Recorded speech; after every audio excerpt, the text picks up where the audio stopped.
Welcome you all. I hope everybody is staying safe at homes.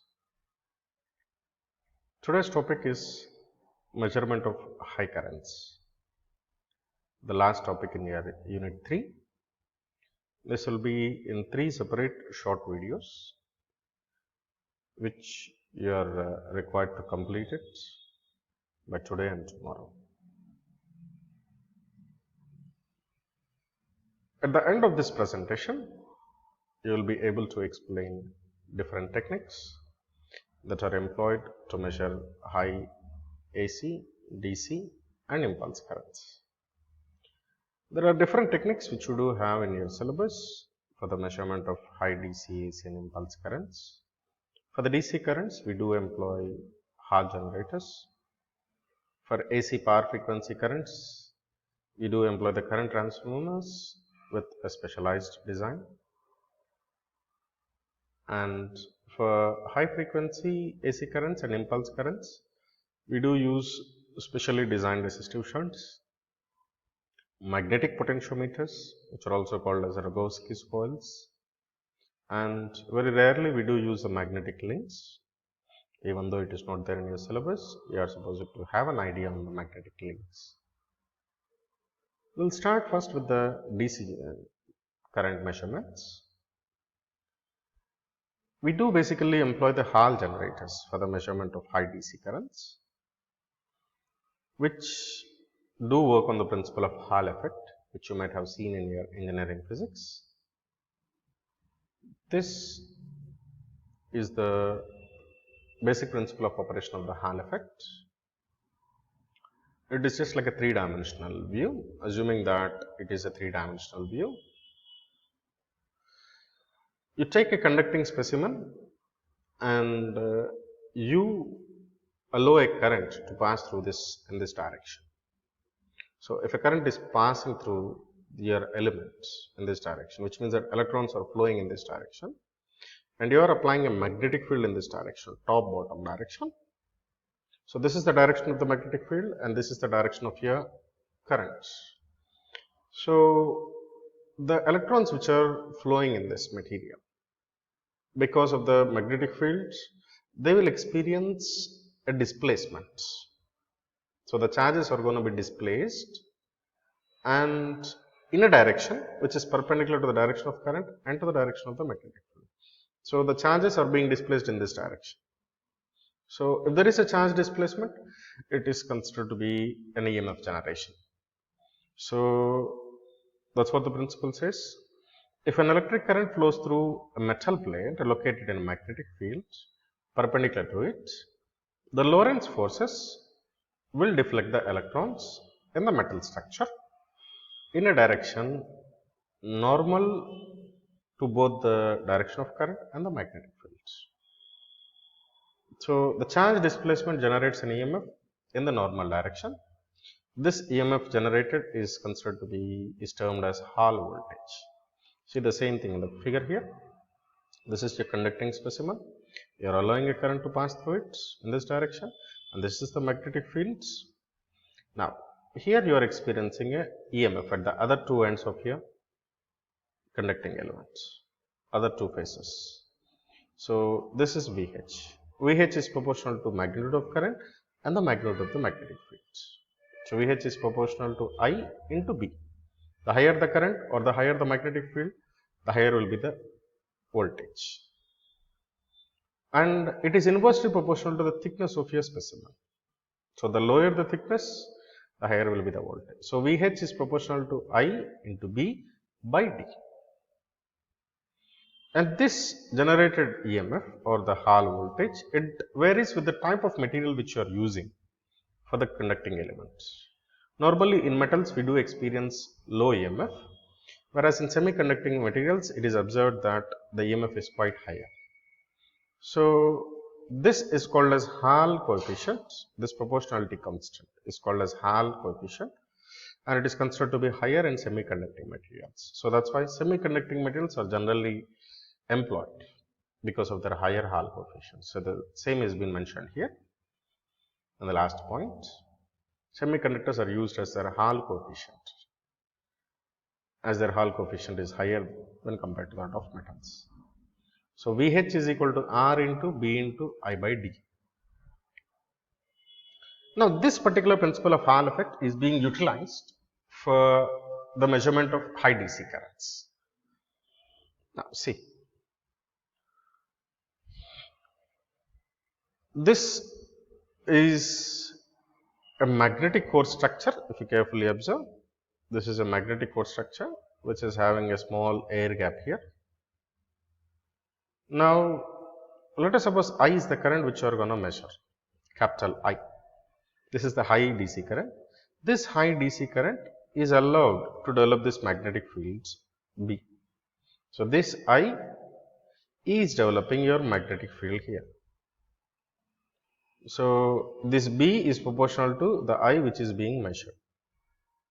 If this is the air gap, the magnetic field intensity in the air gap will be I by the spacing of the air gap. So I by, let us suppose if delta is the spacing here, I by delta is the magnetic field intensity H. If you know H, you can compute B. B is equal to mu into H. You all know that. So B is equal to mu into I by delta. So that is a magnetic field intensity here. And see here, this semiconducting specimen here, it is carrying a current ID. This ID is arranged with some sort of external means. This is a known value, ID. Small amount of DC current will be allowed to pass through it. So you know this value of ID. And since this is your known material, you know its Hall coefficient. And you know the spacing also, and the thickness of the specimen also. See the working here. The conductor is surrounded by an iron cored magnetic circuit. The conductor acts as a Hall element and is placed in a small air gap of thickness delta in the core as shown in the figure. See, this is your iron cored magnetic circuit, this is the air gap, you are placing this one. And this magnetic field is being developed H by your current I. So H is equal to I by delta, which we have already discussed. And a small constant DC current ID is passed through the Hall elements. See, a small ID current is passed through the Hall elements, which you already know. So the voltage developed across the Hall element VH is measured using a voltmeter. See, this VH is being measured with the help of your voltmeter. A conventional voltmeter you can directly use for the measurement of Hall voltage. So VH, as you already know, it is R into B into ID by D, that is equal to R into B is nothing but mu H, where H is equal to again I by delta. So VH is equal to R into mu I by delta into ID by D. If you rearrange these terms, this is the final formula. Here you see, this is the current which is to be measured, which is applied to your core, magnetic core. Delta is the air gap thickness, D thickness of your semiconducting specimen, R Hall coefficient of the semiconducting material, mu permeability, VH measured with the help of your voltmeter, ID the current which you are allowing to pass through the element. So you all know these things. With this you can measure the I value. So this is a simple Hall generator. It doesn't involve any rotating parts or any other things.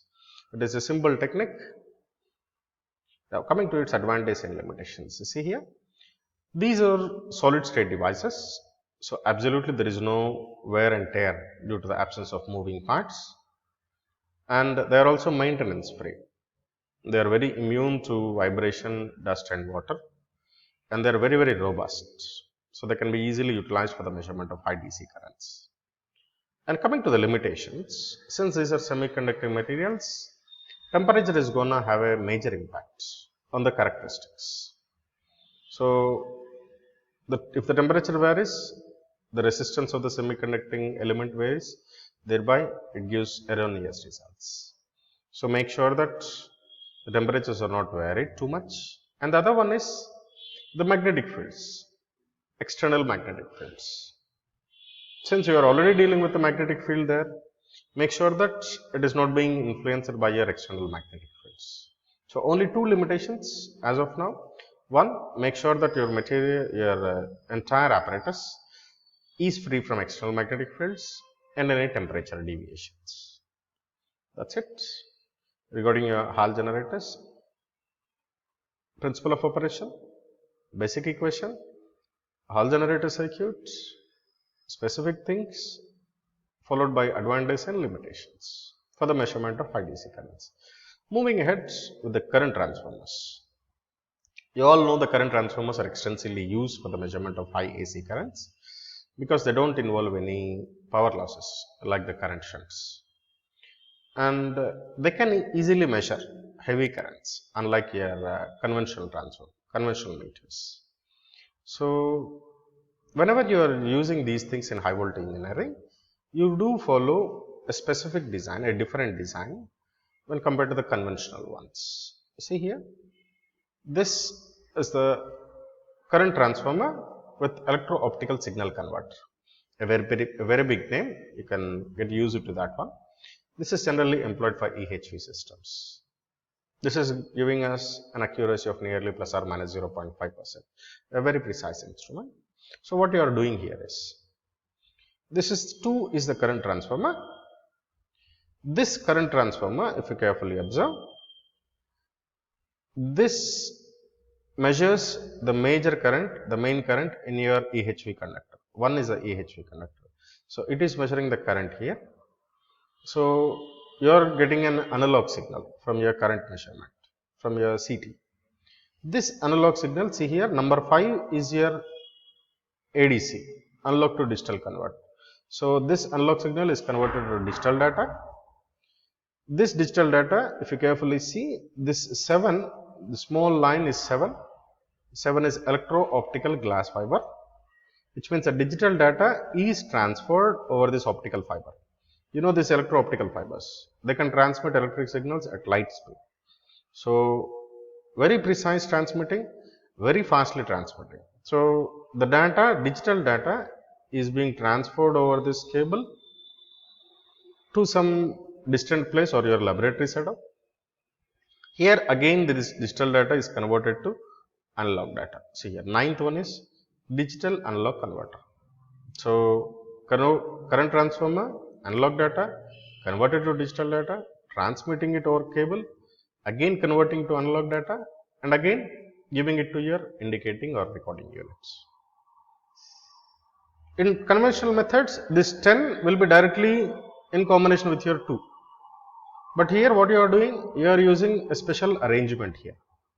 Not measuring the analog data directly, you are protecting your unit from the Lorentz forces of your EHV conductor. You are keeping it far from here. What you are using, converting it to digital, you can't transmit analog data for longer distances more precisely. So better you convert it to digital, employ this EO fiber, electro-optical glass fiber, transmit it, again convert it, and again you can use it for measurements. So what are the additional things which you do have here? See here, this ADC converter and this entire arrangement requires some power supply.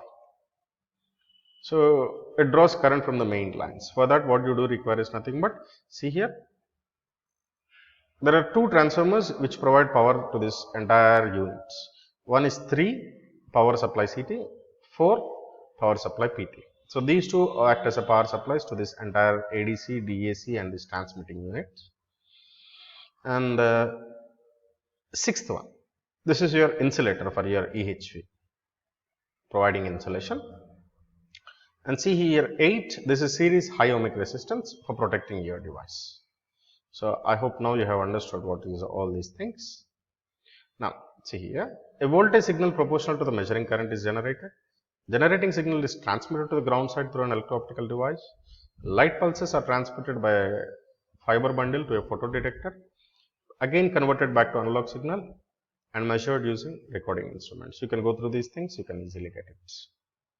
So the required power is obtained from suitable CT and PT. Now that's it regarding your transformers. In the next class we will see the impulse current measurements. Thank you.